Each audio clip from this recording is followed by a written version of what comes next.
Halo sanak saudara, Assalamualaikum warahmatullahi wabarakatuh. Sanak saudara, setuju nggak kalau saya mengatakan bahwa pahlawan pejuang hak perempuan yang sesungguhnya itu berasal dari Minangkabau? Beliau adalah Ibu Rahma El Yunisia. Yang setuju, silahkan like video ini. Buat yang belum setuju, pastikan Anda sudah subscribe. Kita akan bahas bersama. Bersama saya Tan Marajo.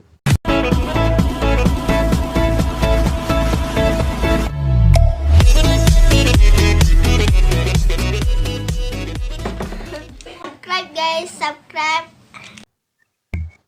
Sanak saudara, di saat perempuan masih berkutat di dapur, sumur, dan kasur, di saat orang-orang masih memperdebatkan tentang hak dasar perempuan, Ibu Rahma El Yunisia telah bertindak, berbuat, dan berjuang untuk meningkatkan hak dan martabat perempuan. Perjuangan beliau tidak hanya sebatas kata-kata, ataupun tidak sekedar bentuk tulisan, apalagi dalam bentuk surat pribadi yang dipublikasikan setelah beliau tiada. Perjuangan beliau itu dalam bentuk implementasi langsung, kan hak perempuan.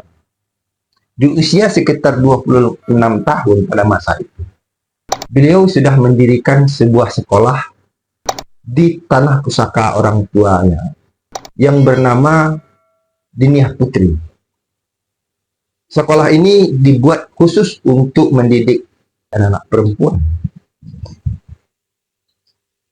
Di sini tidak hanya diajarkan tentang menulis dan membaca dan berhitung, tapi juga diberikan pendidikan keterampilan atau kerajinan, semacam sekolah kejuruan pada saat itu.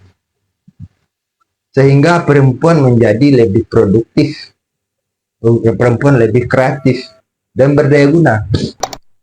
Kemudian juga diberikan pendidikan ilmu tentang adab dan agama, sehingga dengan penerapan hak-hak perempuan tidak melewati koridor batas-batas yang ditentukan oleh budaya dan agama. Di sisi lain, sekolah ini juga mempersiapkan siswa-siswanya untuk menjadi guru, sehingga ilmu mereka bisa diterapkan kepada perempuan-perempuan lainnya, sehingga lebih bisa bermanfaat untuk meningkatkan kecerdasan, harkat, dan martabat perempuan, khususnya di Minangkabau. Tentunya dalam pembangunan sekolah ini, Ibu Rahma tidak mudah. Beliau membangun tanpa dukungan dari pihak pemerintah. Apalagi masa itu adalah pemerintahan Belanda. Justru sekolah ini menjadi ancaman bagi pemerintahan, karena dapat membangkitkan semangat perjuangan untuk kemerdekaan Republik Indonesia pada masa itu. Sehingga beliau mengalami banyak hambatan dalam perjuangan beliau untuk meningkatkan nilai-nilai pendidikan bagi perempuan. Tapi beliau tidak pernah patah semangat, walaupun tanpa ada dukungan dari pemerintah. Bahkan mungkin beliau juga menolak dukungan dari organisasi-organisasi tertentu, termasuk organisasi Islam, dengan tujuan untuk menghindari ketergantungan, menghindari keterikatan, sehingga beliau tidak independen dalam menerapkan visi dan misi yang ditetapkan. Semangat ini semakin nampak ketika terjadi sebuah bencana alam di Padang Panjang, yang mana sekolah Diniah Putri ini rata dengan tanah. Dan dengan usaha dan dana pribadi beliau, tentunya didukung oleh masyarakat, beliau kembali membangun sekolah, dan hingga saat ini sekolah Diniah Putri masih tetap berdiri. Keberadaan sekolah ini ternyata tidak hanya membawa dampak kepada masyarakat Minangkabau khususnya, tapi juga berdampak kepada dunia, yang mana pada suatu saat datanglah seorang rektor atau guru besar dari sebuah universitas atau perguruan tinggi internasional yang cukup terkenal, yaitu Universitas Al-Azhar di Mesir, datang berkunjung ke Sumatera Barat. Beliau menyempatkan diri untuk mampir di Dunia Putri, sehingga dengan itu beliau menjadi takjub melihat ternyata ada sebuah sekolah yang dibuat hanya khusus untuk perempuan. Hal ini tentunya menjadi sebuah inovasi ataupun menjadi motivasi sebagai landasan atau contoh bagi guru besar ini untuk menciptakan kelas khusus bagi perempuan di Universitas Al-Azhar.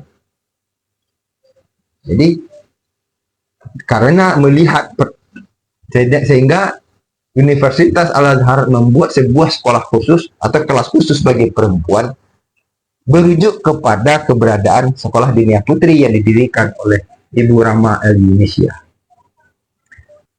Atas jasa beliau tersebut, Universitas Al-Azhar memberikan gelar, menganugerahkan gelar kepada beliau dengan gelar Syaikhoh, gelar yang selama ini belum pernah diberikan kepada perempuan manapun di dunia. Dan baru-baru ini, pemerintahan Republik Indonesia mengukuhkan beliau sebagai pahlawan di bidang pendidikan dan perjuangan. Sanak saudara, jika Anda setuju dengan apa yang saya sampaikan, silahkan like video ini, berikan komentar, dan bagikan video ini agar generasi masa depan tidak lupa dengan sejarah. Bagi Anda yang belum setuju, silahkan tulis di komentar. Kita akan diskusikan di sini bersama saya, Ustaz Marco. Assalamualaikum warahmatullahi wabarakatuh.